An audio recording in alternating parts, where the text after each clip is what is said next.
ಮಾದಕ ವಸ್ತು ಎಂಡಿಎಂಎ ಮಾರಾಟ ಮಾಡ್ತಾ ಇಬ್ಬರು ಆರೋಪಿಗಳನ್ನ ಪಡುಬಿದ್ರಿ ಪೊಲೀಸರು ಬಂಧಿಸಿದ್ದಾರೆ.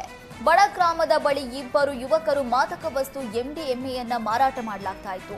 ಈ ಬಗ್ಗೆ ಪಡುಬಿದ್ರೆ ಪೊಲೀಸ್ ಠಾಣೆಯ ಪಿಎಸ್ಐ ಅವರಿಗೆ ಮಾಹಿತಿ ಬಂದಿತ್ತು.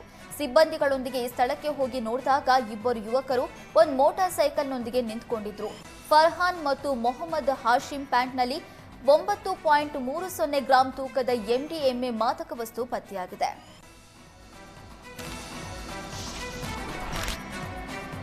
ಸೋಮವಾರದಿಂದ ಶುರುವಾಗಲಿರುವ ಜಾತಿ ಗಣತಿಗೆ ವಿರೋಧ ವ್ಯಕ್ತಪಡಿಸಿದ್ದ ಒಕ್ಕಲಿಗ ಸಮುದಾಯ ಮಹತ್ವದ ಸಭೆ ನಡೆಸಿದ್ದು ಒಕ್ಕಲಿಗ ಅಂತ ಬರೆಸೋದಕ್ಕೆ ತೀರ್ಮಾನಿಸಿದೆ. ಧರ್ಮದ ಕಾಲಂನಲ್ಲಿ ಹಿಂದೂ, ಜಾತಿ ಕಾಲಂನಲ್ಲಿ ಒಕ್ಕಲಿಗ ಅಂತ ಬರೆಸುವಂತೆ ಸಮುದಾಯದ ಎಲ್ಲರಿಗೂ ಮಾಹಿತಿ ಕೊಟ್ಟು ಅರಿವು ಮೂಡಿಸಲು ನಿರ್ಧರಿಸಲಾಗಿದೆ. ಇನ್ನು ಸಭೆ ಬಳಿಕ ಮಾತನಾಡಿದ ಕೇಂದ್ರ ಸಚಿವ ಕುಮಾರಸ್ವಾಮಿ, ಇದು ಇನ್ನೊಂದು ಕಾಂತರಾಜ್ ವರದಿಯಲ್ಲ, ಅದಕ್ಕಿಂತಲೂ ಕೆಟ್ಟದಾಗಿ ಇರುತ್ತೆ ಅಂತ ಹೇಳಿದ್ದಾರೆ. ಕಾಂತರಾಜ್ ಆಯೋಗ, ಜಯಪ್ರಕಾಶ್ ಆಯೋಗ, ಈಗ 3ನೇ ಆಯೋಗ ರಚನೆಯಾಗಿದೆ. ಈ ರೀತಿಯ ಆಯೋಗ ರಚನೆ ಮಾಡಬೇಕಾದ್ರೆ ಏನೆಲ್ಲ ಅಪ್ಲೈ ಮಾಡಿದ್ದಾರೆ ಅಂತ ಪ್ರಶ್ನಿಸಿದ್ದಾರೆ.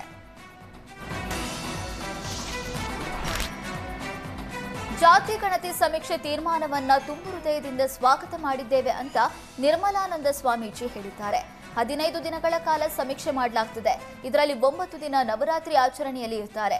ಒಟ್ಟು 10 ದಿನ ನವರಾತ್ರಿ ಇರುವಾಗ ಸಮೀಕ್ಷೆ ಮಾಡಿದ್ರೆ ಯಾವ ರೀತಿ ಫಲಿತಾಂಶ ನೀಡೋದಕ್ಕೆ ಸಾಧ್ಯ ಅಂತ ಪ್ರಶ್ನಿಸಿದ್ರು. ಮತ್ತೆ ಹಿಂದಿನ ರೀತಿಯ ಸಮಸ್ಯೆ ಬಂದ್ರೆ ಸಮೀಕ್ಷೆಯ ಉದ್ದೇಶ ಹಾಳಾಗಲಿದೆ.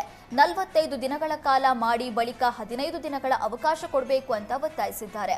ಈ ಗೊಂದಲ ಇರುವ ಕಾರಣಕ್ಕೆ ಮುಂದೂಡಬೇಕು ಅಂತ ಸರ್ಕಾರಕ್ಕೆ ಮನವಿ ಮಾಡ್ತೇವೆ ಎಂದ್ರು.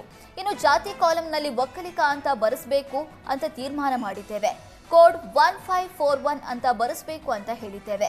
ಉಪಜಾತಿಗಳನ್ನ ಬರೆಸೋದಕ್ಕೆ ಅವರಿಗೆ ಬಿಟ್ಟಿದ್ದೇವೆ ಅಂತ ನಿರ್ಮಲಾನಂದ ಸ್ವಾಮೀಜಿ ಹೇಳಿದ್ದಾರೆ. ಜಾತಿ ಜನಗಣತಿಯಲ್ಲಿ ದಿನಕ್ಕೊಂದು ಎಡವಟ್ಟು ಬಯಲಾಗ್ತಿದೆ. ಒಕ್ಕಲಿಗ, ಲಿಂಗಾಯತರ ಬಳಿಕ ಬ್ರಾಹ್ಮಣ ಉಪ ಪಂಗಡಗಳು ಆಕ್ಷೇಪ ವ್ಯಕ್ತಪಡಿಸುತ್ತಿವೆ. ಹಿಂದೂ ಜಾತಿಗಳನ್ನ ಬರೀ ಕ್ರಿಶ್ಚಿಯನ್ಗೆ ಮಾತ್ರ ಸೇರಿಸಿಲ್ಲ, ಮುಸ್ಲಿಂ ಧರ್ಮಕ್ಕೂ ಸೇರಿಸಲಾಗಿದೆಯಂತೆ. ಈ ಬಗ್ಗೆ ಹಿಂದುಳಿದ ವರ್ಗಗಳ ಆಯೋಗದ ಅಧ್ಯಕ್ಷರಿಗೆ ಸಚಿವ ದಿನೇಶ್ ಗುಂಡೂರಾವ್ ಪತ್ರ ಬರೆದಿದ್ದಾರೆ. ಪತ್ರ ಬರೆದು ಜಾತಿ ಪಟ್ಟಿ ಕೈಬಿಡುವಂತೆ ಸಲಹೆ ನೀಡಿದ್ದಾರೆ. ಪತ್ರದಲ್ಲಿ ಆಯೋಗದ ಎಡವಟ್ಟನ್ನು ದಿನೇಶ್ ಗುಂಡೂರಾವ್ ಉಲ್ಲೇಖ ಮಾಡಿದ್ದಾರೆ. ಕ್ರಮ ಸಂಖ್ಯೆ 210 ಬ್ರಾಹ್ಮಣ ಅಂತ ನಮೂದಾಗಿರುತ್ತೆ. ಕ್ರಮ ಸಂಖ್ಯೆ 1216ರಲ್ಲಿ ಸ್ಮಾರ್ತ ಬ್ರಾಹ್ಮಣ ಅಂತ ಮತ್ತು 477ರಲ್ಲಿ ಹೊಯ್ಸಳ ಕರ್ನಾಟಕ ಅಂತ ನಮೂದಾಗಿರುತ್ತೆ. ಒಬ್ಬ ವ್ಯಕ್ತಿಯು ಹೊಯ್ಸಳ ಕರ್ನಾಟಕನೂ ಆಗಿದ್ದು ಅದೇ ವ್ಯಕ್ತಿಯು ಸ್ಮಾರ್ತ ಬ್ರಾಹ್ಮಣನೂ ಆಗಿರ್ತಾನೆ, ಅದೇ ವ್ಯಕ್ತಿಯು ಬ್ರಾಹ್ಮಣನೂ ಆಗಿರ್ತಾನೆ. ಹಾಗಾಗಿ ಬಹಳ ಗೊಂದಲ ಆಗಿದೆ. ಮಾಧ್ವ ಬ್ರಾಹ್ಮಣ, ಶ್ರೀ ವೈಷ್ಣವ ಬ್ರಾಹ್ಮಣ ಮುಂತಾದ ಉಪಪಂಗಡಗಳ ಬಗ್ಗೆಯೂ ಕೂಡ ಗೊಂದಲಗಳು ಆಗಿವೆ. ಕ್ರಿಶ್ಚಿಯನ್ ಧರ್ಮದಲ್ಲಿ ಬ್ರಾಹ್ಮಣ ಎಂಬ ಜಾತಿ ಇರೋದಿಲ್ಲ. ಬ್ರಾಹ್ಮಣನಾಗಿದ್ದಲ್ಲಿ ಅವನು ಹಿಂದೂ ಧರ್ಮಕ್ಕೆ ಮಾತ್ರ ಸೇರಿದವನಾಗಿರಬೇಕು ಅಂತ ಪತ್ರ ಬರೆದಿದ್ದಾರೆ.